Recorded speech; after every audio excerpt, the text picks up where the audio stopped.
అందరికీ ప్రేమ వందనాలు. ఈ దినం మనము మార్నింగ్ కాన్ఫరెన్స్ కై చేరి వచ్చుండగా ఈ దినం ఏర్పాటు చేయబడినటువంటి ఈ కాన్ఫరెన్స్ ను బట్టి ప్రార్థన చేసుకుని ముందుకు కొనసాగుదాం. గత దినాల నుంచి ప్రభు మార్నింగ్ కాన్ఫరెన్స్ ను ఇంత చక్కగా, క్రమంగా, మర్యాదగా, అనేకులకు మేలుకరంగా, దీవెనకరంగా, క్షేమకరంగా ప్రభు జరిగిస్తున్నారు. ఈ దినం 4447వ రోజు. ఈ దినం వాక్యోపదేశకులు ఎజ్రా శాస్త్రి గారు, ఆర్టీపీపీ ముదునూరు, వైఎస్ఆర్ కడప జిల్లా. తిరుగా మరి గాయకులు ముసలపాల్ గారు, రేణుగుంట. జరగవలసినటువంటి ఈ కూడిక కొరకే ప్రార్థన చేసుకుని కూడికను మనం ప్రారంభించుకుందాం. మరి సభలో మన మధ్య అయినటువంటి పెద్దలు ఆదినారాయణ గారు ప్రార్థన చేసి ఈ కూడికను ప్రారంభించుకుందాం. అన్న ఆదినారాయణ. అందరికీ వందనాలు. ప్రార్థన చేసుకుందాం. సింహాసనాసనుడైన మా దేవ, జాలి కలిగిన మా ప్రభువా, పరిశుద్ధుడా, మీకు స్తోత్రాల స్వామి, వందనాలు చెల్లిస్తున్నాం. మరి యొక్క నూతన దినాన్ని మాకు అనుగ్రహించి ఈ 2025 సంవత్సరం మార్చి మాసం 5వ తారీఖులో మీరు మాకు ఇచ్చిన ఈ యొక్క నాయనమడి తండ్రి సమయాన్ని బట్టి వందనాలు. ఈ దినాన్ని చూడలేక, ఈ గడియని చూడలేక ఎంతో మంది ఈ లోకాన్ని వదిలిపెట్టారు. మేము సజీవంగా ఉన్నామంటే కేవలం నీ కృప, నీ ప్రేమ, నీ వాత్సల్యతను బట్టి మీకు స్తోత్రాలు. నిన్నటి వారమైన మమ్మల్ని నేటి వారుగా తీర్చిదిద్దినందుకే నీకు స్తోత్రాలు చెల్లిస్తున్నాం. అరుణోదయం ప్రభు ఎలాగో ముఖ దర్శనం చేసుకున్న గొప్ప ధన్యతను మాకు ఇచ్చినందుకు వందనాలు చెల్లిస్తున్నాం. పెట్టుకుని ఆయన పడుతుంది మార్నింగ్ కాన్ఫరెన్స్ లో ఏదైనా కార్యక్రమం అంతట్లో మీరు మాతో ఉండండి. మీ ఆత్మ నడిపింపు దయచేసి మిమ్మల్ని మీరు మహిమపరచుకోండి. మరి తండ్రి ప్రార్థించట్లో, పాట పాడట్లో, వాక్య పరిచయలో, ముగింపు ప్రార్థనలో మరి తండ్రి చారణంత దేవుడుగా ఉండండి. మీ దాసుల్ని ఒక్కొక్కరిని నాయన మడితేనే మీ పనిముట్లుగా వాడుకోండి. ముఖ్యంగా పాట పాడారు మంచి స్వరం వాక్యం అందించి మీ దాసులకు మంచి నేనబడితేనే మీ నడిపింపు దయచేస్తారని నమ్మి నీకు వందనాలు చెల్లిస్తున్నాం ప్రభు. ఇంకా ఈ యొక్క జూమ్లో పాల్గొంటున్న బిడ్డలు, జాయిన్ అవుతున్న బిడ్డలు ఉన్నట్లయితే సకాలంగా నడిపించండి.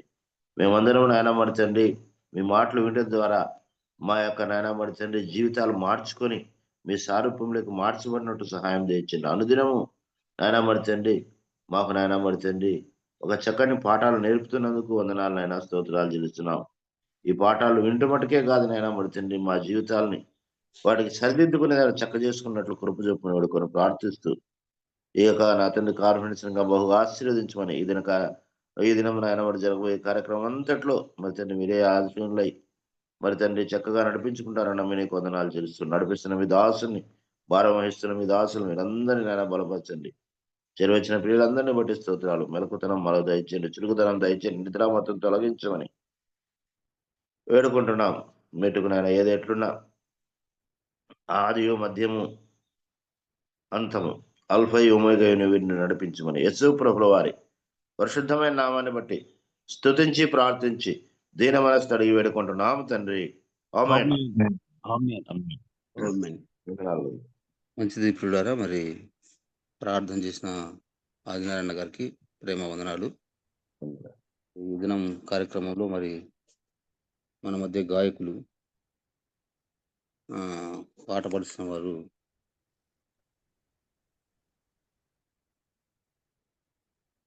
ముసలపాల్ అన్న అందరికి వందనాలన్నా. బర్ణబాసానికి, దైవ సేవకులందరికీ నా హృదయపూర్వక వందనాలు. నా ప్రాణమా నాలో నీవు ఎందుకు కృంగియున్నావు? నా ప్రాణమా నాలో నీవు ఎందుకు కృంగియున్నావు? యెహోవా యందే నమ్మిక నిరీక్షణ ఉంచుము నీవు.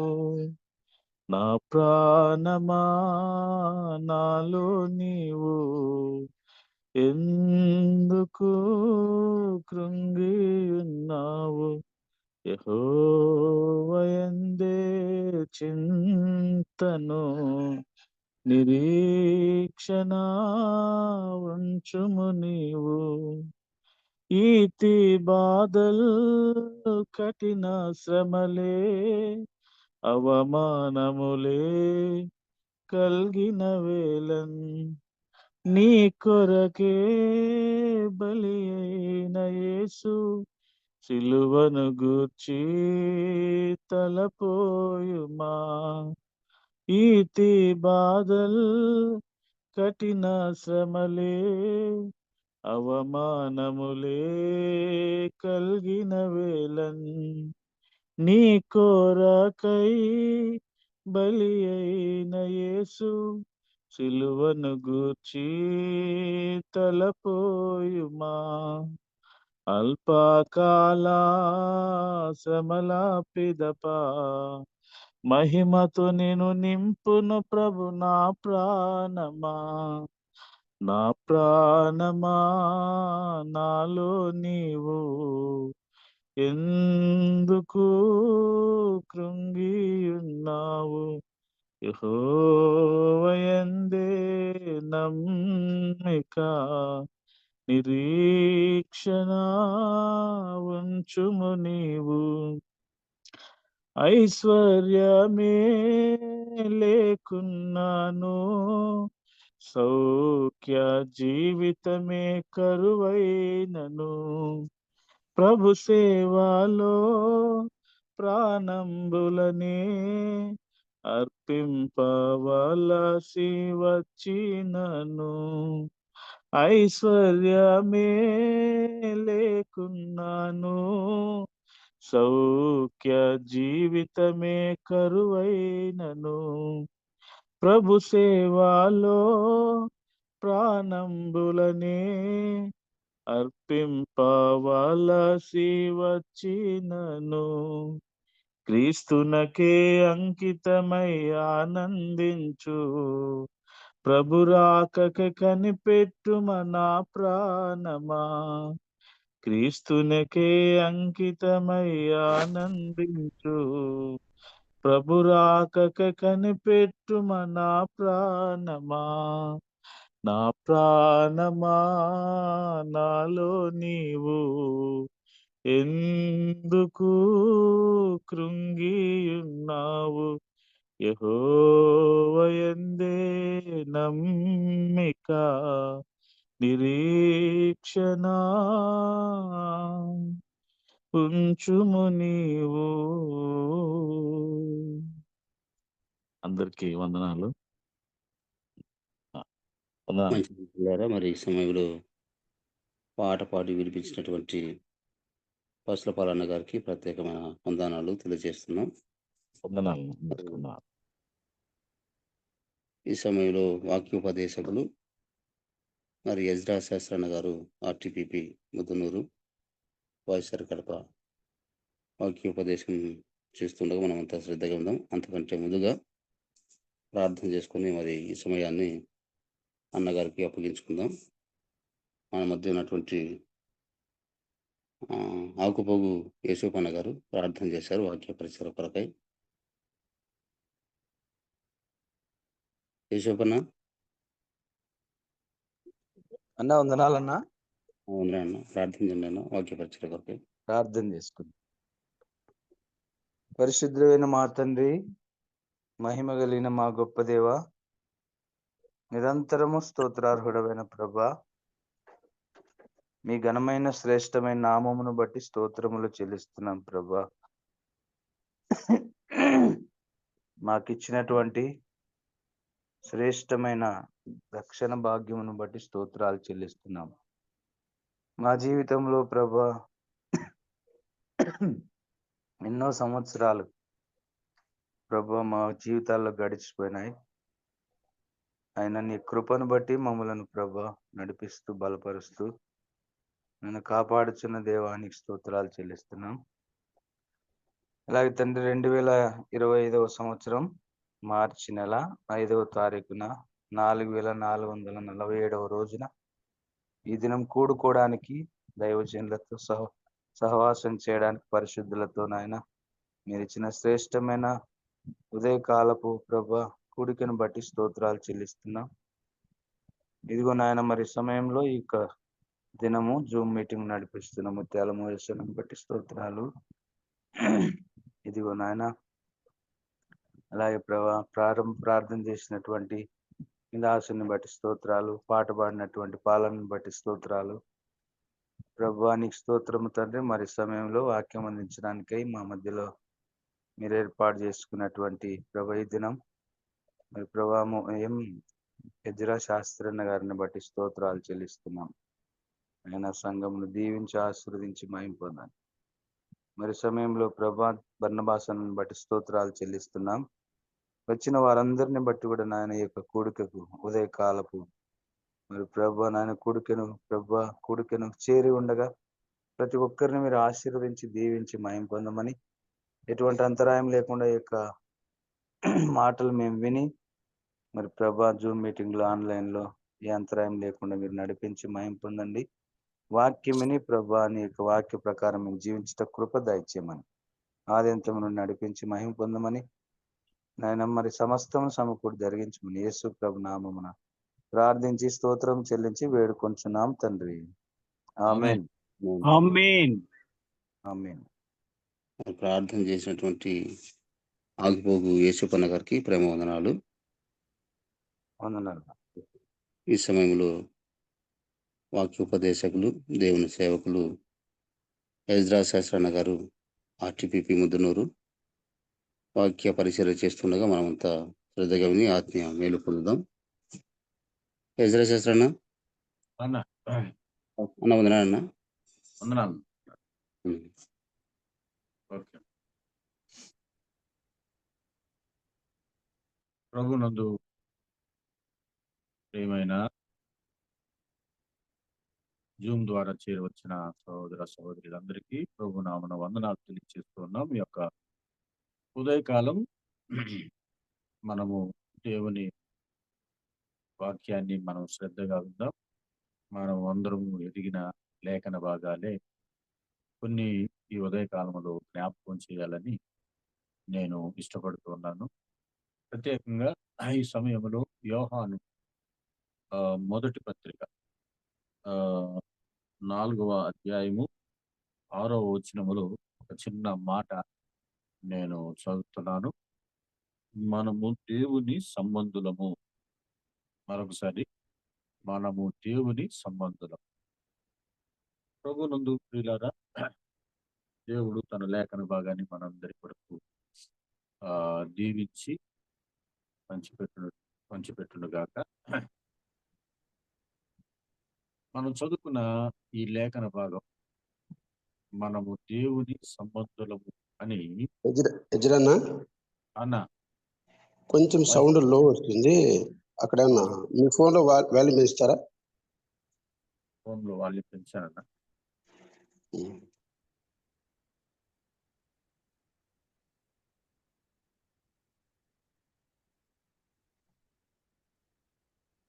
వినపడుతుందన్నా? ఇప్పుడు ఓకే అన్న. రైట్.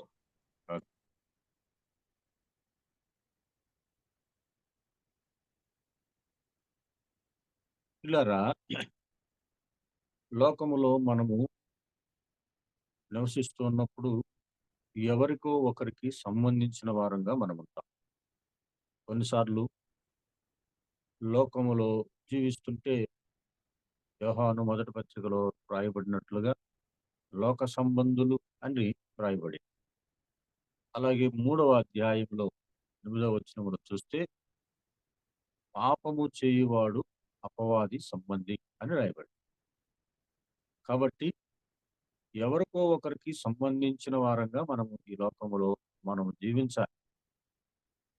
మొదటి సమూయేలు గ్రంథం 29వ అధ్యాయంలో 6వ వచనములో దావీదు మరి ఆకీషు రాజు దగ్గరికి మరి ఆశ్రయం పొందటానికి వెళ్ళినప్పుడు అక్కడ ఆకీషు రాజు దావీదుతో మాట్లాడుతున్నటువంటి మాట ఏమిటంటే, మరి నీవు యథార్థపరుడవై ఉన్నావు నా దృష్టికి, నీవు అనుకూలుడివే, కానీ ఫిలిష్తీయుల సర్దార్లు నీ అందు ఇష్టము లేకుండా ఉన్నారు అనే మాట మనం చూస్తున్నప్పుడు, నిజంగా నీవు నాకు అనుకూలమైన వాడివే, నీవు నాకు సంబంధించిన వాడివే, కానీ ఫిలిష్తీయుల సర్దార్లు మాత్రం నీ మీద ఇష్టం లేకుండా ఉన్నారు అనే మాటను మనం చూస్తున్నాం కదా. అనగా దావీదు అకీషు రాజుకు అనుకూలుడుగా ఉన్నాడు. అయితే ఫిలిష్తీయుల సర్దారు, ఫిలిష్తీయులు అందరూ కూడా మరి దావీదు మీద ఇష్టం లేకుండా ఉన్నారు. కారణం ఏమిటంటే, దావీదు 10,000 కొలదిగాను, సౌలు 1,000 కొలదిగాను అని ఆ దినాన యుద్ధము గెలిచినప్పుడు పాటలు పాడారు అని ఈ ఫిలిష్తీయుల సర్దారులు ఆకీషును హెచ్చరిస్తున్నారు. ఇతడి గురించే కదా చెప్పింది. పిల్లరా, నీవు నా దృష్టికి అనుకూలమైన వాడివే. కొందరు ఎలా ఉంటారంటే, కొందరి దృష్టికి అనుకూలంగాను, కొందరికి సంబంధించిన వారుగాను ఉండొచ్చు. అయితే పిల్లరా, ఈ ఉదయకాలంలో మనము దేనికి సంబంధించిన వారమో మనం ఆలోచన చేయాలి అని నేను జ్ఞాపకం చేస్తూ ఉన్నాను. నిజంగా దేవుని పిల్లలు దేవునికి సంబంధించిన వారుగా ఉంటారు. అయితే ఆ ఇక్కడ రాయబడినటువంటి సంగతులను మనం జ్ఞాపకం చేసుకుంటున్నప్పుడు కొరింథీ మొదటి పత్రిక మరి 2వ అధ్యాయములో ప్రకృతి సంబంధి అయిన మనుషుడు అనే మాటను కూడా మనం చూస్తాం. అలాగే 3వ అధ్యాయంలో శరీర సంబంధి అయిన మనుషుడు, అలాగే ఆత్మ సంబంధి అయిన మనుషుడు అనే మాటలు కూడా మనం చూస్తాం. మరొక చోట భూ సంబంధి, లోక సంబంధి అనే మాటలు మనం చూస్తూ ఉంటాం. ఇలాగా ఏదో ఒక సంబంధం మనిషి కలిగి ఉన్నాడు. అయితే ఈ ఉదయకాలంలో మనము చదువుకున్న లేఖన భాగములో రాయబడిన మాట ఏమిటంటే, మనము దేవుని సంబంధులము అన్నాడు. మనము దేవుని సంబంధులము అని పిలువబడటానికి ఏమిటి రుజువు అని అంటే, అక్కడే ఏమన్నాడంటే, ఆ దేవుని సంబంధి అయిన ప్రతివాడు, అనగా యేసుక్రీస్తు శరీరాన్ని ధరించి వచ్చాడని ఎవరైతే నమ్ముతాడో ఆ వ్యక్తి దేవుని సంబంధిగా ఉన్నాడు అన్నాడు. యేసుక్రీస్తు శరీరాన్ని ధరించలేదు అని ఏ వ్యక్తి నమ్ముతాడో ఆ వ్యక్తి లోక సంబంధిగా ఉన్నాడు అన్నాడు. అయితే ప్రియులారా, పాపము చేయు ప్రతివాడు అపవాది సంబంధి, ఏదో ఒక సంబంధాన్ని కలిగి ఉన్నాడు. అయితే ఈ ఉదయకాలంలో మనకు తెలిసినటువంటి ఆ మాటలు మొదటి కొరింథీ పత్రిక 2వ అధ్యాయం 14వ వచనములో ప్రకృతి సంబంధి అయిన మనుష్యుడు అని కూడా రాయబడి, ప్రకృతి సంబంధి అయిన మనుషుడు, ఆత్మ సంబంధి అయిన మనుషుడు, అలాగే అపవాది సంబంధి అయిన మనుషుడు. పిల్లరా, ప్రకృతి సంబంధి అయిన మనుషుడు, ఆత్మ సంబంధి అయిన మనుషుడు, లేకపోతే శరీర సంబంధి అయిన మనుషుడు, ఈ 3 విషయాలు కొద్దిసేపు మనము జ్ఞాపకం చేసుకొని మనం ముగించుకుందాం. మొదటిగా ప్రకృతి సంబంధి అయిన మనుషుడు లేదా ప్రకృతి సంబంధి అనే మాటను మనం ఆలోచన చేస్తున్నప్పుడు, ప్రకృతి సంబంధి ఎలా ఉంటాడు అంటే, ప్రకృతి సంబంధి అతడు మనకులాగే శరీరాన్ని ధరించి శరీరంలోనే పుట్టి, అనగా పాపములోనే పుట్టి, పాపములోనే జీవిస్తూ, పాపములోనే కొనసాగుతూ ఉంటాడు. పాపములోనే తన యొక్క జీవితం కొనసాగుతూ అంటే, ఆ వ్యక్తిలో ఏముండదు అంటే, ఆత్మ ఉండదు. అనగా ఒక వ్యక్తికి 2 రకాల ఆత్మలు ఉంటాయి. ఒకటి లౌకికమైన ఆత్మ. అనగా పుట్టిన ప్రతి వ్యక్తికి లౌకికమైన ఆత్మ అనేది ఉంటుంది. ఆ మాట అక్కడే పై భాగంలో చెప్పబడింది. మొదటి కొరింథీ పత్రిక 2వ అధ్యాయంలో లౌకికమైన ఆత్మ. ప్రియులారా, అయితే లౌకికమైన ఆత్మ కలిగిన వ్యక్తులంగా అందరము ఉన్నాం. అనగా శరీర సంబంధికి లౌకికమైన ఆత్మ ఉంటుంది. ఆత్మ సంబంధికి లౌకికమైన ఆత్మ ఉంటుంది. అలాగే ప్రకృతి సంబంధమైన వ్యక్తికి కూడా లౌకికమైన ఆత్మ ఉంటుంది. అంటే ఏమి చేయాలి, ఏమి చేయకూడదు, జ్ఞానము కలిగిన వాడుగా, ఎవరితో ఎలా మాట్లాడాలి అనేటువంటి ఆలోచన కలిగిన వ్యక్తిగా లౌకికంగా ఆత్మను కలిగిన వాడుగా ఉంటాడు. లోకములో మరి దేవుని నమ్మని పిల్లలు అనగా లోక సంబంధులైనటువంటి పిల్లలు వారు లౌకికమైన ఆత్మను కలిగి ఉన్నారు అని జ్ఞాపకం చేస్తూ, అనగా వారు ఎలాంటి కార్యాలు చేస్తారంటే లోకములో ఒకవేళ స్కూల్కి వెళ్ళారు అనుకుందాం. స్కూల్కి వెళ్ళినప్పుడు ఆ వారు మంచి ర్యాంకులు సంపాదిస్తారు. ఎందుకంటే లౌకికమైన ఆత్మ వారికి ఉన్నది కాబట్టి. ఇది అందరిలో ఉంది. అనగా ప్రకృతి సంబంధిలో, ఆత్మ సంబంధిలో, శరీర సంబంధిలో అందరిలో ఉంది. అయితే ప్రియులారా, మరి ఈ ప్రకృతి సంబంధి అయిన మానవుడికి ప్రాముఖ్యంగా అతడు లౌకికమైన ఆత్మను కలిగి ఉన్నాడు. మరి జ్ఞానమును కలిగి ఉన్నాడు. మరి చాలా సార్లు మనం చూస్తూ ఉంటాం, ఫస్ట్ ర్యాంక్ వచ్చింది అనే మాటను మనం చూసినప్పుడు లౌకికమైన ఆత్మ కలిగిన ఆ వ్యక్తి ఆ నిజంగా మొదటి స్థానంలో అన్నిటినీ కలిగి ఉంటాడు. లోకములో వారు దేవుడు లేకపోయినా వారు అన్ని కలిగి ఉంటారు. అనగా అందచందాలు కలిగి ఉంటారు, ఆస్తిపాస్తులు కలిగి ఉంటారు. వారు మరి లోకములో అనేకమైన వాటిల్లో ప్రథమ స్థానంలో ఉంటారు. ఆ మాట చెప్తూ ఉన్నాడు. ప్రకృతి సంబంధి అయిన మానవుడు అతనికి లౌకికమైన ఆత్మ ఉంటుంది.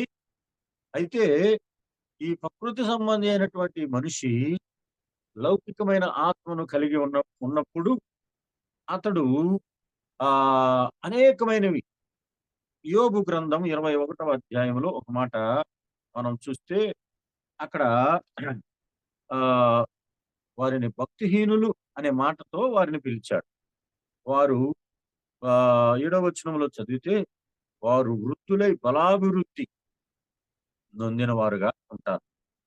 కుటుంబాలు స్థిరపడతాయి. తర్వాత వారి పిల్లలు, మరి వారి మందలు, వారు అందరూ అభివృద్ధి పొందుతారు, శ్రేయస్సు కలిగిన వారుగా ఉంటారు అన్నాడు.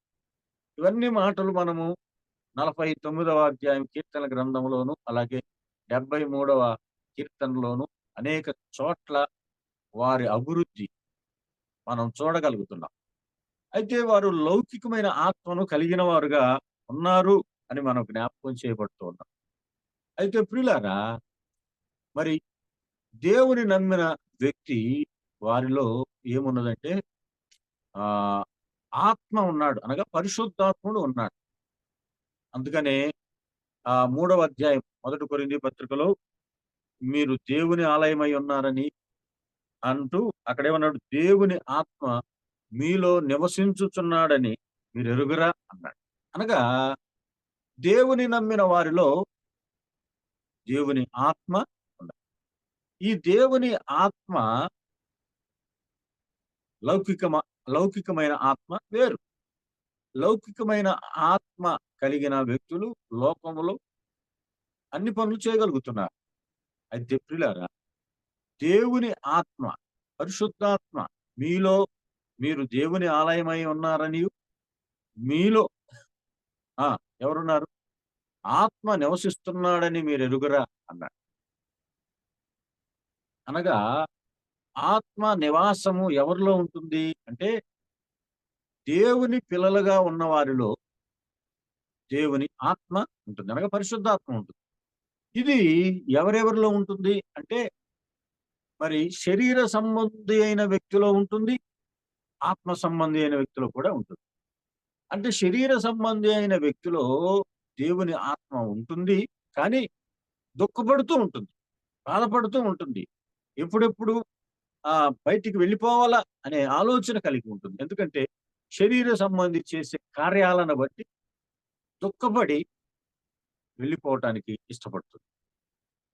అయితే మనము ఈ ప్రకృతి సంబంధి అయినటువంటి వ్యక్తిలో దేవుని ఆత్మ అనేది ఉండదు. ఎందుకంటే అతడు క్రీస్తు ప్రభువుని నమ్మనివాడుగా ఉన్నాడు, పరిశుద్ధాత్మ లేనివాడుగా ఉన్నాడు, లోక సంబంధిగా ఉన్నాడు. కాబట్టి అతడు పాపములోనే పుడతాడు, పాపములోనే జీవిస్తాడు, పాపములోనే చనిపోతాడు. ఆత్మ వానిలో, పరిశుద్ధాత్ముడు వానిలో ఉండడు అనే మాటను మనం జ్ఞాపకం చేస్తున్నాం. పిల్లరా, ఈ ఉదయ కాలంలో మరి ప్రకృతి సంబంధి అయిన వ్యక్తి యొక్క లక్షణము ఏమిటి అని మనం ఆలోచన చేస్తే 2వ అధ్యాయం 14వ వచనం చదువుదాం చూడండి. 1 కొరింథీ పత్రిక 14వ వచనంలో ప్రకృతి సంబంధి అయిన మనుషుడు ఏమన్నాడు? దేవుని ఆత్మ విషయములను అంగీకరింపడు అనే మాట మనం చూస్తున్నాం. దేవుని ఆత్మ విషయాలను అంగీకరించడు. ఇది మొదటి లక్షణం. ప్రకృతి సంబంధి అయిన వాని లక్షణాల్లో మొదటి లక్షణం ఏమిటంటే దేవుని ఆత్మ విషయాలను అతడు అంగీకరించడు. అనగా పరిచర్య గాని, ఆత్మ విషయాలు, వాక్య పఠనము గాని, ప్రార్థన గాని, లేకపోతే సువార్త గాని, వీటన్నిటిని ఆత్మ విషయాలు ఏదైనా కూడా అతడు అంగీకరించడానికి ఇష్టపడడు. ఆత్మ విషయాలంటే అతడికి అసహ్యంగా ఉంటుంది. దేవుని ఆత్మ విషయాలు అనగా ఎవరైనా సువార్త చెప్తుంటే ఆ మైకులో వినబడేది అతనికి చాలా కఠినంగా ఉంటుంది. ఎందుకు ఇలాంటి మాటలు చెప్తున్నాడు, ఎవరి కోసం చెప్తున్నాడు అనే కోపాన్ని ప్రదర్శించడానికి మరి ప్రకృతి సంబంధి అయిన వ్యక్తి అలాగూ ప్రవర్తించడానికి ఇష్టపడతాడు. ప్రకృతి సంబంధి అయిన మనుషుడికి సువార్త గాని, దేవుని వాక్యము గాని అర్థం కాదు. లేకపోతే అక్కడ ఏమంటున్నాడు? ఆత్మ విషయాలు అంగీకరింపడు, అతనికి వెర్రితనముగా ఉంటుంది అనే మాట మనం చూస్తున్నాడు. మరి మరి పరిశుద్ధాత్ముడే మరి ఎవరు సువార్త చెప్తే మరి ఎలా అంగీకరిస్తాడు? ఈ మాటలు మరి చెప్తున్నప్పుడు అతడు వినడంటున్నారు కదా. సువార్త చెప్పేటప్పుడు ఒక వ్యక్తి ఎలా రక్షణ పొందగలుగుతాడు? సువార్త చెప్తున్నప్పుడు ఒక వ్యక్తి ఎలాగ రక్షణ పొందగలుగుతాడు అని మనం చూస్తున్నప్పుడు ఎలా రక్షణ పొందగలుగుతాడంటే ఆ వ్యక్తి ఆత్మ వచ్చి ఆ వ్యక్తిలో కార్యం జరిగిస్తాడు. అంతే కదా. ఆయన వచ్చి అన్నాడు యోహాను సువార్త 16వ అధ్యాయం. ఆయన వచ్చి పాపాన్ని గురించి, నీతిని గురించి, ఆ శిక్షను గురించి, తీర్పును గురించి ఏం చేస్తాడన్నాడు? ఒప్పింపజేస్తాడు. పరిశుద్ధాత్ముని యొక్క ఒప్పుదల లేకుండా ఏ వ్యక్తికి మారు మనసు రాదు. వాక్యం సువార్త ప్రకటించబడుతున్నప్పుడు పరిశుద్ధాత్ముడు నీలో భయాన్ని పుట్టిస్తాడు, నీలో కార్యాన్ని జరిగిస్తాడు. అలాగే పరిశుద్ధాత్ముడు వచ్చి నిన్ను ఒప్పింపజేస్తాడు. ఆయన ఒప్పుదల ఎప్పుడైతే జరుగుతుందో అప్పుడు నీవు ప్రభువును నమ్మటానికి ఇష్టపడి రక్షణ మారు మనసు తీర్మానం చేయటానికి నువ్వు ఇష్టపడతావు. ఆ పరిశుద్ధాత్మ కార్యము లేకుండా ఏ వ్యక్తికి రక్షణ రాదు అని గుర్తుపెట్టుతావు. అనగా మరి ఈ ప్రకృతి సంబంధి అయిన వ్యక్తికి మరి ఆ విషయాలు ఏమాత్రము బోధపడవు. ఇలా అపోస్తుల కార్యముల గ్రంథం 17వ అధ్యాయం 32వ వచనములో పౌలు అక్కడ ఉన్న వారికి బోధిస్తూ ఉన్నాడు.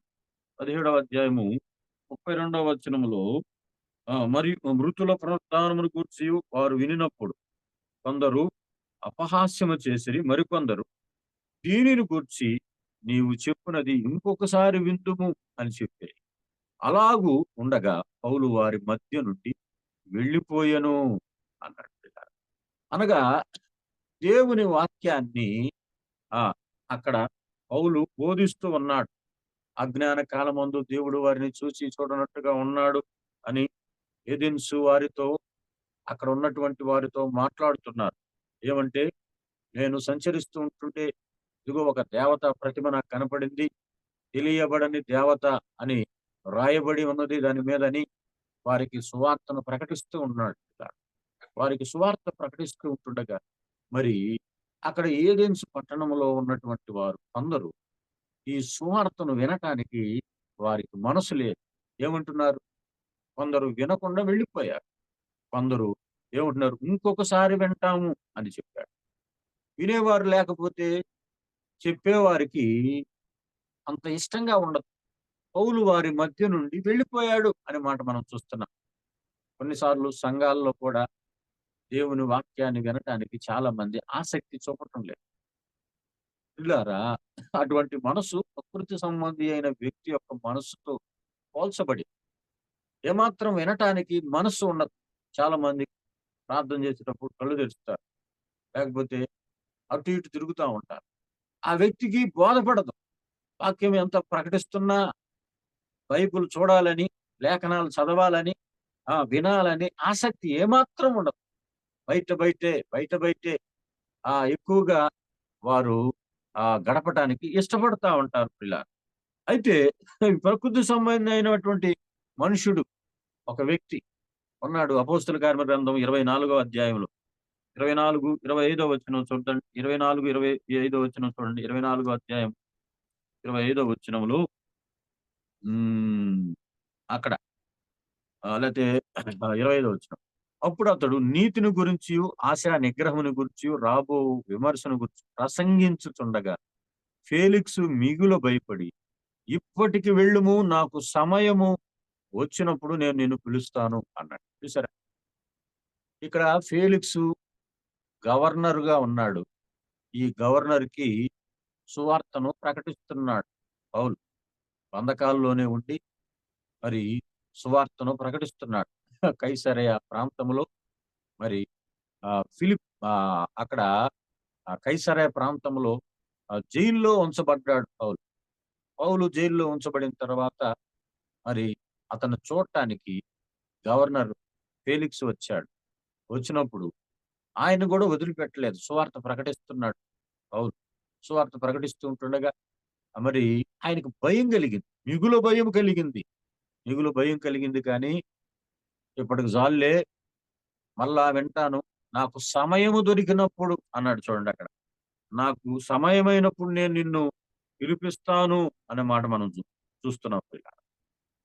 రక్షణ నీకు అవసరమైనప్పుడు పొందుకుంటామంటే కాదు. రక్షణ నాకు ఇష్టం వచ్చినప్పుడు పొందుతా, ఇప్పుడు వద్దులే, ఇది కాదు సమయము అనుకుంటున్నారు చాలా మంది.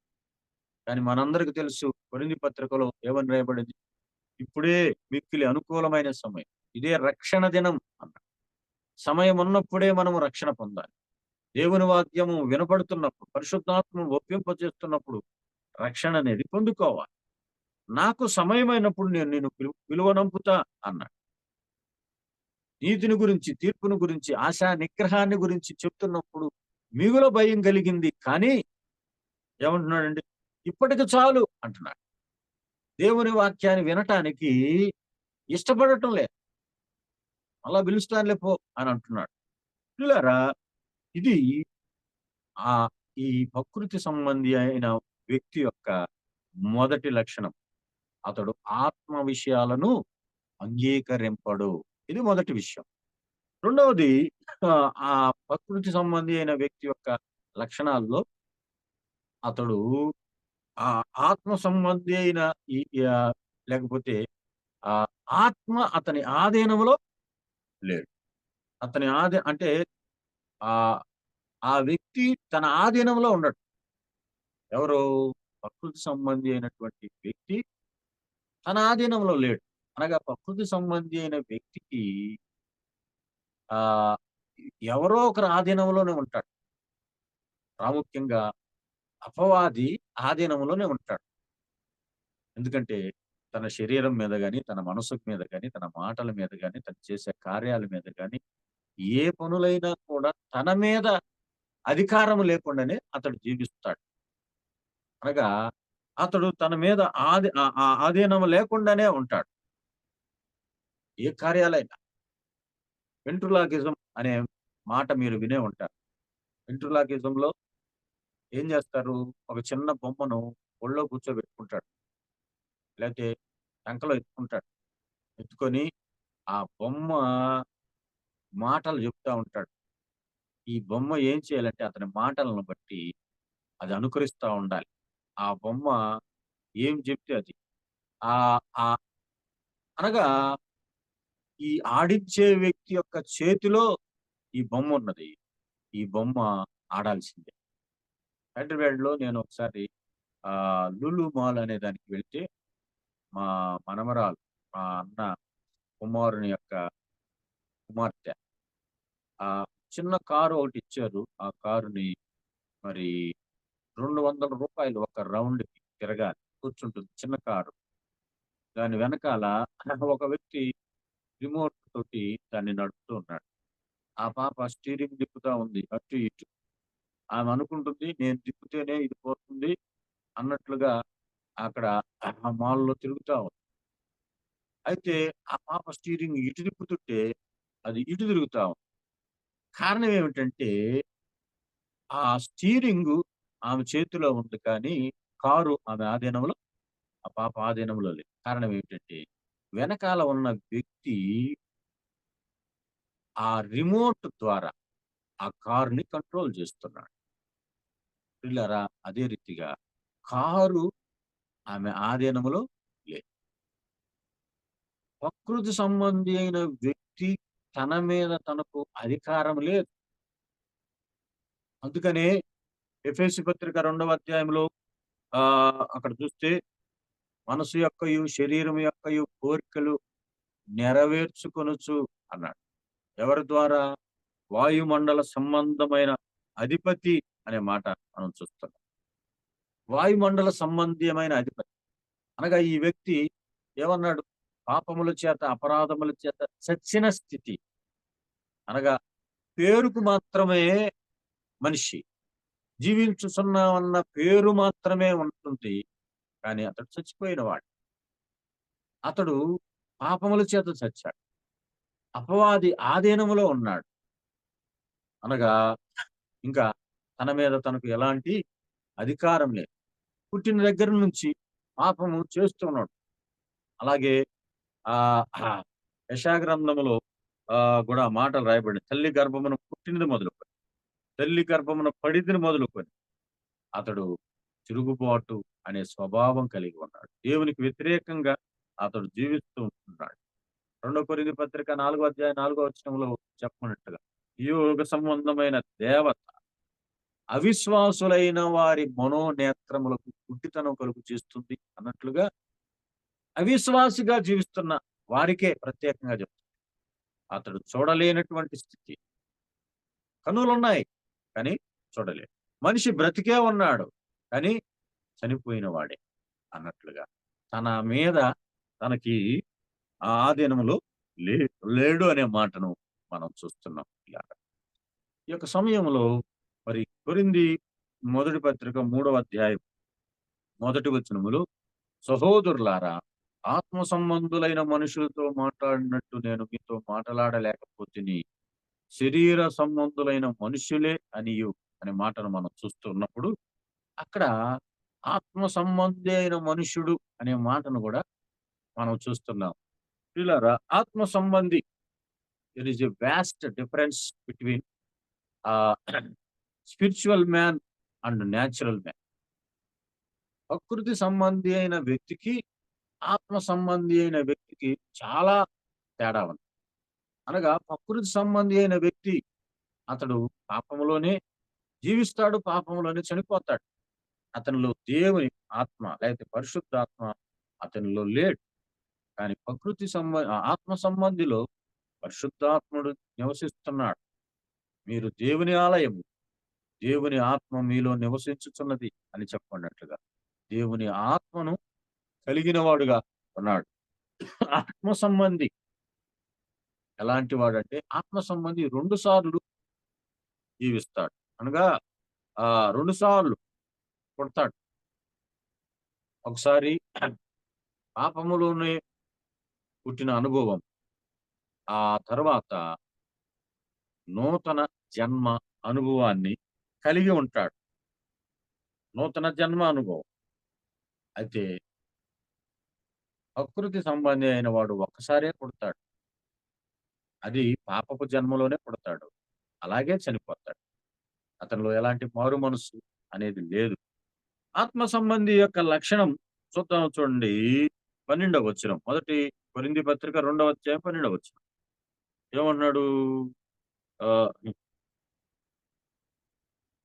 12 దేవుని వలన మనకు దయచేయబడిన వాటిని తెలుసుకొనుటకై మనము లౌకిక ఆత్మను కాక దేవుని వద్ద నుండి వచ్చు ఆత్మను పొంది ఉన్నాము. మనుష్య జ్ఞానము నేర్పు మాటలతో కాక ఆత్మ సంబంధమైన సంగతులతో సరిచూచు ఆత్మ నేర్పు మాటలతో వీటిని గురించి మేము బోధించుచున్నాము అన్నాడు. ఆ ఆత్మ ఆ సంబంధి ఏం చేస్తాడు? 15వ వచనం. ఆత్మ సంబంధి అయిన వాడు అన్నిటినీ వివేచించును అన్నాడు. ప్రియులారా, ఈ వ్యక్తి పైన చెప్పబడినట్లుగా దేవుని వద్ద నుండి వచ్చు ఆత్మను పొంది ఉన్నాడు అన్నాడు. ఆత్మ సంబంధి. అయితే ఏం చేస్తాడంట? అన్నిటినీ వివేచిస్తాడు అన్నాడు. మంచి చెడు ఏమిటో అతనికి తెలుసు. క్రమము అక్రమము తెలుసు. సంఘములో ఎలా ఉండాలో, ఎలాంటి బట్టలు వేసుకొని రావాలి, ఆ ఆ క్రమం ఏమిటో అక్రమం ఏంటో చేయొచ్చు, లేకపోతే ఏం చేయొచ్చో ఏం చేయకూడదో అతనికి తెలుసు అంటున్నాడు. అంటే అన్నిటిని వివేచిస్తాడు. ఆత్మ సంబంధికి వివేచన దేవుడు అనుగ్రహించాడు. ప్రియులారా, ఆత్మ సంబంధి ఎలాంటి వాడంటే హెబ్రీ పత్రికలో ఒక మాట చెప్పాడు. ఆత్మ సంబంధుల గురించి అతడు వయసు వచ్చిన వాడు అన్నాడు. ఆత్మ సంబంధి వయసు వచ్చిన వాడు అన్నాడు. శరీర సంబంధి పసిబిడ్డలు అన్నాడు. క్రీస్తునందు మీరు పసిబిడ్డలే అని పిలిచాడు. ఎవరిని? శరీర సంబంధం. Spoon feeding. వాళ్ళు చిన్నపిల్లలుగా ఉన్నారు. వాళ్ళకి సరైన జ్ఞానం లేదు. నడక ఎలా నడవాలో తెలియదు. ఆ అయితే ఆత్మ సంబంధిని గురించి ఏమన్నాడు? ఆ ఒక మాట చూద్దాం చూడండి. హెబ్రీ పత్రిక 5వ అధ్యాయం 14వ వచనం. హెబ్రీ పత్రిక 5వ అధ్యాయము 14వ వచనములో వయసు వచ్చిన వారు అభ్యాసము చేత మేలు కీడులను వివేచించుటకు అన్నాడు. వివేచన అదే, ఏది మంచి ఏది చెడు, ఏది మేలు ఏది కీడు, ఏది క్రమము ఏది అక్రమం, ఏది మంచో ఏది చెడో, ఏది చేయవచ్చో ఏది చేయకూడదో ఆ వ్యక్తికి బాగా అనుభవం ఉంది అని చెప్తున్నాడు. ఎందుకని? వారు పైన చెప్పాడు, కామును బట్టి చూస్తే బోధకులుగా ఉండవలసి వారై ఉండగా దేవోక్తులు మొదటి మూలపాఠములను ఒకడు మీకు మరలా బోధించవలసి, మీరు పాలు త్రాగవలసిన వారే కాని బలమైన ఆహారము తినగలవారు కారు అన్నాడు. పాలు తాగేవాడు శిశువు అన్నాడు. అక్కడ శిశువుని గురించి చెప్పాడు. తర్వాత 14వ వచనంలో వయసు వచ్చిన వారిని గురించి చెప్పాడు. ఇద్దరు శిశువులు అన్నాడు. కింద వయసు వచ్చిన వారు ఏమంటున్నాడండి? వయసు వచ్చిన వారు మేలు కీడులు వివేచించుటకు సాధకము చేయబడిన జ్ఞానేంద్రియము కలవాడు. వారు బలమైన ఆహారం వారు తింటారు, వారికి తగును అన్నాడు. దేవుని వాక్యం చదువుతున్నప్పుడు అది బలమైన ఆహారం. లోతైన మర్మాలు చెప్తున్నప్పుడు అవి అర్థం చేసుకునే అనుభవం ఆ వ్యక్తికి ఉంటుంది. మేలు కీడులను వివేచించే అనుభవం ఆ వ్యక్తికి ఉంటుంది అంటున్నాడు. ఇలా అతడు వయసు వచ్చిన వాడు, ఆత్మ సంబంధి. He lives by the spirit. He learns from the spirit. ఆత్మ సంబంధి ఆత్మను కలిగి నివసిస్తాడు. ఆత్మను అనుసరిస్తూ నివసిస్తాడు. He labored by the spirit. ఆత్మ కార్యాలనే అతడు జరిగిస్తాడు. అందుకనే ఆత్మానుసారులు ఆత్మ సంబంధమైన విషయాల మీద మనసు ఉంచుతారు అన్నాడు రోమాపత్రిక 8వ అధ్యాయం. నేను చెప్పుకున్నదేమనగా ఆత్మానుసారంగా నడుచుకునుడి అన్నాడు కదా గలతీ పత్రికలో. అప్పుడు శరీర ఇచ్చను మీరు నెరవేర్చరు అన్నాడు. కాబట్టి ఆత్మ సంబంధి మూడవదిగా ఆత్మ ఫలాలు ఫలిస్తాడు. నిజంగా అక్కడ చూసాం, ఆత్మ సంబంధి అయిన వాడు అన్నిటినీ వివేచిస్తాడు అనే మాట మనం చూసాం. ఆత్మను అనుసరించి నడుస్తాడనే మాటను మనం చూసాం. మూడవది ఆత్మ ఫలాలు ఫలిస్తాడు. ఆత్మ ఫలం ఏమనగా ప్రేమ, సంతోషం, సమాధానం, దీర్ఘశాంతం, ఇలాగా ఆశ, నిగ్రహం వరకు 9 ఆత్మ ఫలాలు రాయబడి ఉంటుండగా ఈ 9లో ఏ ఒక్కదానిని కూడా అతడు మరి ఆ ప- ఆ అతను ఫలించకుండా ఉండడు. అనగా 9 ఫలాలు ఫలిస్తాడు. అనగా ఏ ఒక్కది తప్పిపోయినా ఆత్మ ఫలాలు అన్ని తప్పిపోయిన వాడే. ఆశా నిగ్రహం లేదంటే ప్రేమలో కూడా తప్పిపోయిన వాడే అని ధర్మశాస్త్రములో ఆ ఉన్న సంగతులు, లేకపోతే ధర్మశాస్త్రములో ఒక్క ఆజ్ఞను తప్పిపోతే ధర్మశాస్త్రములో ఆజ్ఞలన్నీ తప్పిపోయినట్లే అని చెప్పబడింది కదా యాకోబు పత్రికలో. అయితే ప్రియులారా, అదే రీతిగా మరి ఆత్మ సంబంధి అయిన వాడు ఆత్మ సంబంధమైన ఫలాలు ఫలిస్తాడు. దీర్ఘశాంతంలో ఫెయిల్ అయిపోయాడంటే ప్రేమలో కూడా ఫెయిల్ అయిపోయినట్టే. ప్రియులారా, ఈ ఆత్మ సంబంధి తనకు తానుగా స్వపరీక్ష చేసుకుంటాడు. ఈ లుక్స్ ఇన్వర్డ్, ఈ లుక్స్ అవుట్వర్డ్, ఈ లుక్స్ అప్వర్డ్. ముందుకు చూస్తాడు, అనగా ఇతరుల విషయాలను కూడా ఆత్మ సంబంధి ఆలోచన చేస్తాడు. ఆత్మ సంబంధి యొక్క లక్షణం ఏమిటంటే ఇతరుల ఇబ్బందుల్లో ఉంటే పరామర్శిస్తాడు. ఆత్మ సంబంధి యొక్క లక్షణం ఏమిటంటే తనకు తానుగా పరీక్షించుకుంటాడు. నేను ఎలా ఉన్నాను, నా జీవితం ఎలా ఉంది, నా బ్రతుకు ఎలా ఉంది. ఆత్మ సంబంధి పైకి అనగా ప్రభు వైపు చూస్తాడు, మనుషుల వైపు చూడడం అనే మాట. ఎందుకంటే క్రీస్తుతో కూడా లేపబడిన వారైతే పైనున్న వాటి మీదే అతనికి మనసు ఉంటుంది అనే మాట మనం చూస్తున్నాం. ఆ? ఆ మూడవదిగా శరీర సంబంధి అనే మాట మనం చూస్తున్నాం. శరీర సంబంధి అనగా క్రీస్తునందు పసిబిడ్డలే అన్నాడు ప్రియుడా. ఇంకా వారి యొక్క స్థితి అక్కడ చూడండి, అప్పటిలో మీకు బలము చాలకపోయినందున అన్నాడు. అంటే వాళ్ళు ఎలా ఉన్నారంట?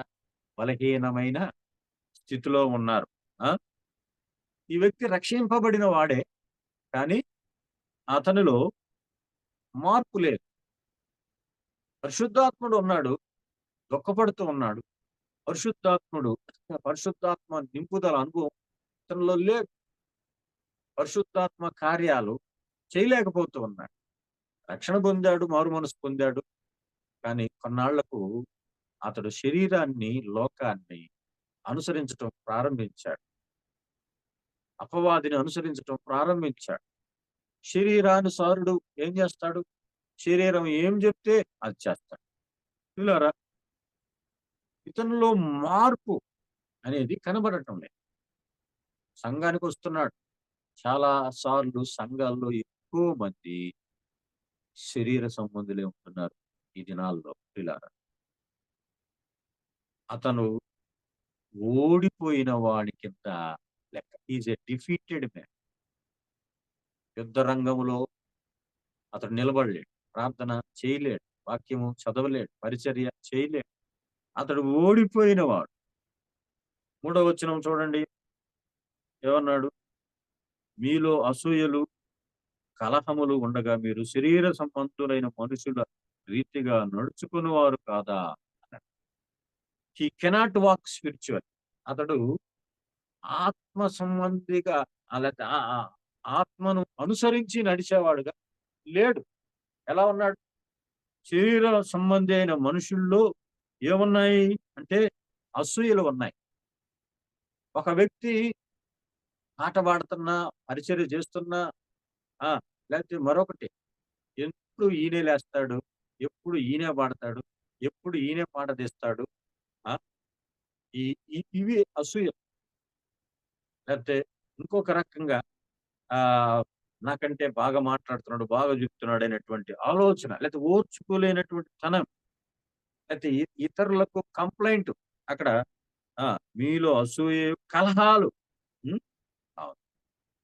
కంప్లైంట్ ఇస్తూ ఉంటాడు. ఓర్చుకోలేనటువంటి తనం. ఏసేపు ఎదుగుతూ ఉంటే అన్నలు ఓర్చుకోలేకపోయారు. ఏసేపును తండ్రి ప్రేమిస్తుంటే ఓర్చుకోలేకపోయాడు. కయ్యూను ఆ ఆ హేబేలు యొక్క అర్పణను చూసి ఓర్చుకోలేకపోయాడు. హేబేలు శ్రేష్టమైన ఆరాధన చేస్తుంటే ఓర్చుకోలేకపోయాడు. అలాగే షారాకు హాగరుపై కూడా అలాంటి ఆలోచనే వచ్చింది. శరీర సంబంధిగా జీవించటానికి ఇష్టపడింది కొంతకాలం. మరలా తప్పుదిద్దుకుంది. సౌలు కూడా దావీదు మీద కక్ష కట్టాడు. 30 సంవత్సరాల పాటుగా యా- యా- ఆ ఆ రాజ్యానికి వచ్చి రాజ్య పరిపాలన చేయాలనుకున్నటువంటి దావీదును చంపాలనుకున్నాడు. నిజంగా సౌలు రాజ్యానికి వచ్చిన కొంతకాలం, అనగా ఒక వారం దినాలు మాత్రమే అతడు రాజ్యం చేశాడు. కానీ మిగిలిన దినాలన్నిట ఉదయాన్నే లేవటం, ఈట పట్టుకోవటం, దావీదును వెతకటం, అనుదినము దావీదును వెతకటం. ఎందుకంటే అతడు బ్రతుకుంటే నేను రాజుగా ఉండలేను అనుకున్నాడు. ఇదే అసూయ పరుల యొక్క లక్షణం. అలాగే కలహాలు, సంఘాల్లో కలహాలు సృష్టించే వారుగా ఉంటారు. లోతు కాపరులకు, అబ్రహాము కాపరులకు కలహం పుట్టింది అన్నాడు కదా. కలహాలతో మనము సంఘములో ఉంటున్నట్లయితే మనము శరీర సంబంధం. కలహ ప్రియులు అన్నాడు కదా. కలహాలను ఎక్కువగా కలహాన్ని కోరుకుంటున్న వారు మాట్లాడితే సంఘంలో ప్రతిదానికి ముందుకు రావడం, అదెట్లండి, ఇదెట్లండి, అదేంటండి, ఇదేంటండి ప్రశ్నించేవారు గాను, కలహాలు పుట్టించేవారు గాను, కలహాలను రేపేవారుగా ఉంటే అతడు శరీర సంబంధి అనే మాట మనం చూస్తున్నాం. ఈ కెనాట్ వాక్ స్పిరిచువల్లీ, ఈ కెనాట్ వార్ స్పిరిచువల్లీ అనగా ఏం చేస్తాడంట, అతడు ఆత్మీయంగా యుద్ధము చేయలేడు. శరీర ఆ ఎఫెసీ పత్రిక 6వ అధ్యాయంలో చెప్పబడినట్లుగా శిరస్రాణం గాని, దట్టి గాని, ఆ పాదాలకి వేసుకునే చెప్పులు గాని, ఆ ఇవన్నిటి గురించి అక్కడ జ్ఞాపకం చేశాడు కదా. అవి వేసుకొని ఆ యుద్ధ రంగములోకి వెళ్ళి యుద్ధములో పోరాడాలి అన్నాడు కదా. మీరు పోరాడునది అని చెప్పాడు అక్కడ, శరీరులతో అన్నాడు. పిల్లరా, శరీర సంబంధమైన వ్యక్తులతో మనం పోరాడవలసిన వారుగా ఉన్నాం. అవును, లోకనాథుడు, అవును, లోక సంబంధించినటువంటి అపవాది సంబంధించిన వారితో, ఆ అంధకార శక్తులతో మనం పోరాడాలి. ఈ వ్యక్తి పోరాడేవాడుగా లేడు, బలహీనుడైపోయి ఉన్నాడు. ప్రార్థనా జీవితం లేదు, దేవుని సన్నిధిలో నిలబడేవాడుగా లేడు అనే మాట మనం చూస్తున్నాం. అంత మాత్రమే కాదు, ఈ కెనాట్ వర్క్ స్పిరిచువల్, అతడు ఆత్మీయమైనటువంటి పని కూడా చేయలేడు, ముందుకు రాలేడు, సరిగా స్తుతులు చెల్లించలేడు, సరిగా పాటలు పాడలేడు, సరిగా పరిచర్య చేయలేడు, పరిచర్యలో ముందుకు రాలేడు. శరీర సంబంధి మనం చూసాం కదా, తన మీద తనకు అధికారం లేని వ్యక్తిగా ఉంటాడు. ప్రకృతి సంబంధి అయిన వ్యక్తి లాంటి కార్యాలే చేస్తాడు, అనగా ఒకరి పైన ఆధారపడతాడు. అందుకనే పసిబిడ్డలు ఏం చేస్తారు, ఒకరి మీద ఆధారపడతారు. నడిపించాలన్నా చేయి పట్టుకొని నడిపించాలి, భోజనం పెట్టాలన్నా స్పూన్ ఫీడింగ్, స్పూన్తో తీసుకొని వాళ్ళకి పెడితేనే వారు తినగలుగుతారు. వారంతటా వారే తినలేరు, వారంతటా వారు నడవలేరు, వారంతటా వారు ఏ పని చేసుకోలేరు. ఎందుకంటే వారు క్రీస్తునందు పసిబిడ్డల స్థితి అన్నాడు పిల్లల. అందుకనే బలము చాలదు వారికి. వారిని ఏం చేశాడు, పాలతోనే పెంచాడు. వారు ఒకరి చేత బోధించబడతారు కానీ వారు బోధించలేరు. కాలాన్ని బట్టి చూస్తే వారు దేవోక్తులు, లేకపోతే మొదటి మూలపాఠాల్లోనే ఉన్నారు అంతే. ప్రారంభంలో ఎట్లా ఉన్నారు, ఇప్పుడు కూడా అలా ఉన్నారు, మార్పు లేదు వాళ్ళు. వారు శరీర సంబంధులు అన్నారు. They are dependent, they are defeated, they are dependent and they are divisive. అంటే వారు ఎలాంటి వాళ్ళంటే, వీళ్ళు they are always for fight, ఏం చేస్తారంట? అందుకనే చెప్పాడు 1వ అధ్యాయంలో, సహోదరులారా మీలో ఏకభావం, ఆ ఆ మీలో కక్షలు లేక ఏక మనస్సుతో ఏకతాత్పర్యంతో ఉండాలి అంటే వారిలో ఏమున్నాయి? కక్షలున్నాయి. ఒకడేమో అపొల్లో వాడంటాడు, ఒకడేమో కేఫా వాడంటాడు, ఒకడు క్రీస్తు వాడంటాడు. క్రీస్తు విభజింపబడి ఉన్నాడా? అనగా వీరు పక్షాలు, ఒకరి పక్షమున చేరతారు, ఒకరి వర్గాన్ని చేరతారు. అనగా గ్రూపులుగా డివైడ్ చేయాలి ప్రయత్నం చేస్తా ఉంటారు. శరీర సంబంధి అయిన మనిషిలో ఇవి ఎక్కువ డివిజన్స్ చేయాలనేటువంటి, నువ్వు మా వాడివి, నువ్వు మా పక్షం వాడివి, వారి పక్షం వాళ్ళని డివిజన్స్ చేస్తారు. పౌలు అంటున్నాడు, నువ్వు శరీర సంబంధమైన మనుషుల రీతిగా నడుచుకొనుచున్నాము. పిల్లారా 3వ అధ్యాయం 22వ వచనంలో ఏమన్నాడు? ఆ ఆ, మీరు క్రీస్తు వారు, క్రీస్తు దేవుని వారు. మనం ఎవరు వారమంటండి? మనం క్రీస్తు వారు, మనం దేవుని సంబంధులం. మనకు వర్గాలు లేవు. ఆ వర్గము ఈ వర్గం అని లేదు, ఆ కులం ఈ కులం అని లేదు. లేకపోతే ఆ మా బంధువులు, మా వారు, మా పక్షం వారు అని లేదు. మా ఇంటి పేరటోళ్ళు అని కొందరు సంఘాల్లోనే గ్రూపులు చేసేవాళ్ళు ఉన్నారు. ఇలాంటి డివిజన్స్ చేసేవాడు. లేకపోతే ఇతరుల మీద ఆధారపడేవాడు, డిపెండెంట్. అనగా బలము చాలక, ఉం? ఒక అవిటివాడు ఉన్నాడు, బలం లేదు, ఏం చేయాలి? అతన్ని ఇంకొకరి మీద ఆధారపడతాడు, అంతే. శరీర సంబంధి అయిన వ్యక్తులు కూడా ఇతరుల మీద ఆధారపడతారు. అంత మాత్రమే కాదు, వారు డిఫీటెడ్, ఓడిపోయిన వారు. అంతే, శరీర సంబంధులు ఓడిపోయిన వారు. ఆత్మ సంబంధుల గురించి మనం విన్నాం, శరీర సంబంధుల గురించి మనం విన్నాం. అలాగే ప్రకృతి సంబంధి అయిన వ్యక్తి ఆత్మ విషయాలను వివేచించడు. అతడు ఏం చేస్తాడంటే ఆత్మ సంబంధి ఇంకా ప్రకృతి సంబంధి అతడు అతడి యొక్క స్థితి పాపంలోనే పుట్టి పాపంలోనే జీవించి పాపంలోనే చనిపోతాడు. పరిశుద్ధాత్మ వానిలో. అయితే శరీర సంబంధి ఆత్మ సంబంధిలో పరిశుద్ధాత్ముడు ఉన్నాడు. పరిశుద్ధాత్ముడు దుఃఖపడే అనుభవంలో ఉన్నాడు. శరీర సంబంధి. ఆత్మ సంబంధి అయిన మనిషి ఆత్మ విషయాలను వివేచిస్తాడు, ఆత్మ సంబంధమైన సంగతులను తెలుసుకుంటాడు, ఆత్మీయంగా జీవిస్తాడు. మరి మనము దేవుని సంబంధులం అనే మాట జ్ఞాపకం చేసుకుంటుగా ఈ ఉదయ కాలంలో మనల్ని మనం పరీక్ష చేసుకుందాం. ఎవరికి సంబంధించిన వారు? మన బ్రతుకును బట్టి, మన లక్షణాలను బట్టి నేను దేనికి సంబంధించిన వాడనే ఇంకా అనేకమైన తలంపులను మనం ఆలోచించవచ్చు సమయాన్ని బట్టి.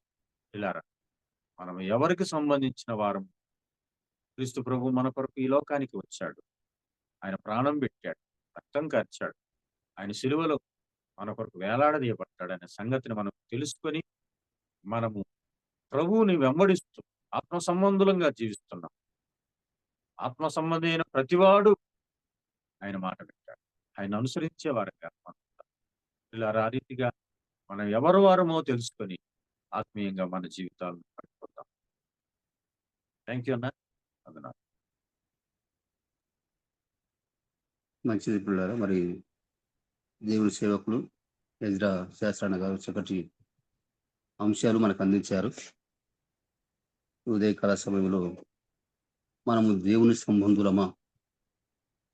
3 రకాలైనటువంటి సంబంధులను మనం చూసాం. ఆత్మ సంబంధులు, ప్రకృతి సంబంధులు, శరీర సంబంధులు. మరి ఇంతవరకు ఉన్నటువంటి ఆ మాటలు మన హృదయాల్లో మనం ఎలా ఉన్నామో మనం పరీక్షించుకొని మరి దేవుని సంబంధులుగా మనం ఉండటానికై మనం ప్రయాసపడదాం. ఎటుకి సమయంలో వాక్య పరిచేసినటువంటి దేవుని సేవకులు మరి ఎజ్రా అన్న గారికి ప్రత్యేకమైన వందనాలు తెలియజేస్తున్నాం.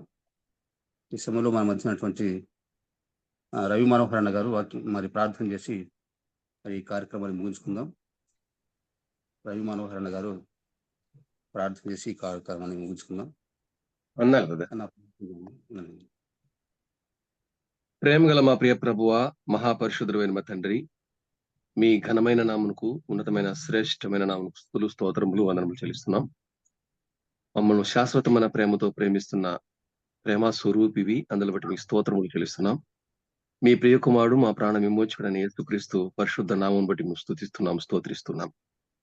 ఈ ఉదయకాలం మా ప్రభువా ప్రాతకాల వేళ మీ పాదసన్నిధిలో మేము చేరి వచ్చి మార్నింగ్ కాన్ఫరెన్స్ లో పాల్గొని చక్కని పాటలు అలాగనే చక్కని ప్రార్థనలు నడిపింపు చూశాం.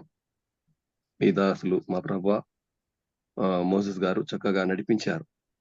పాట పాడిన పాల్ గారిని బట్టి మేము స్తుతిస్తున్నాం, స్తోత్రిస్తున్నాం. ప్రార్థన చేసిన వారిని బట్టి మేము స్తుతిస్తున్నాం. మరి ముఖ్యంగా మీ వాక్యమును, దివ్య వాక్యమును అందించినటువంటి మా ప్రియులు యజ్రా శాస్త్రి గారిని బట్టి మేము స్తుతిస్తున్నాం, స్తోత్రిస్తున్నాం.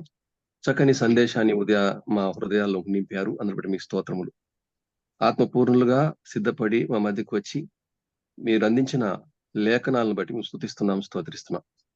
మరి మా ప్రభువా ప్రకృతి సంబంధాలు, ఆత్మ సంబంధాలు, శరీర సంబంధాల యొక్క లక్షణాలు వినిపించారు. వీటిలో మేము ఆత్మ సంబంధాలుగా ఉండటకు మా ప్రభా మీరే పరిశుద్ధ లేఖనాలను మాకు ఇచ్చారు. కరుణా సంపన్నుడ అన్వయించుకొని జీవించి మీరు ఆకడి కొరకై సిద్ధపడినట్లు సహాయం చేయమని వేడుకుంటున్నాం. ప్రతి విధమైన శోధన ఆటంకాలను తొలగించండి. మీ దాసుని ఇంకా దీవించి మరి మా ప్రభా ఇంకా మిగిలిన విషయాలు కూడా అందించుటకు సిద్ధపరచని వేడుకుంటున్నాం. మేము మా ప్రభువా ముఖ్యంగా ఆత్మ సంబంధాలుగా ఉండి అనేక విషయాల్లో ఆత్మీయులుగా ఉంటూ సహాయం చేయండి. ఆత్మల పట్ల భారం వహించి మీ కొరకు ప్రయాసపడేవారుగా ఉన్నట్లు సహాయం చేయండి. మరి మొదటి మనుషుడు భూసంబంధి, రెండవ మనుషుడు అయిన ప్రభు అయిన యేసుక్రీస్తు పరసంబంధి అని మేము చూస్తున్నాం తండ్రి. పరసంబంధమైనటువంటి ఆలోచనలు మేము కలిగి మీ రాకడలో మా ప్రభు మీరు ఎదుర్కొనే బిడ్డలుగా ఉంటూ సహాయం చేయమని, ప్రతి విధమైన శోధన ఆటంకాలను తొలగించమని, అపవాది కలిగించు మరి మా ప్రభువా ఆటంకాలన్నింటినీ జయించినట్లు సహాయం చేయమని మా ప్రాణప్రింటి యేసుక్రీస్తు పరిశుద్ధ నామమున స్తుతులు స్తోత్రములు చెల్లించి ప్రార్థించి వేడుకుంటున్నాం. పరలోకమున మా పరమ తండ్రి, ఆమేన్. వందనాలు. మరి ప్రార్థన చేసినటువంటి రైమోహనానికి ప్రేమను తెలియజేస్తున్నాం.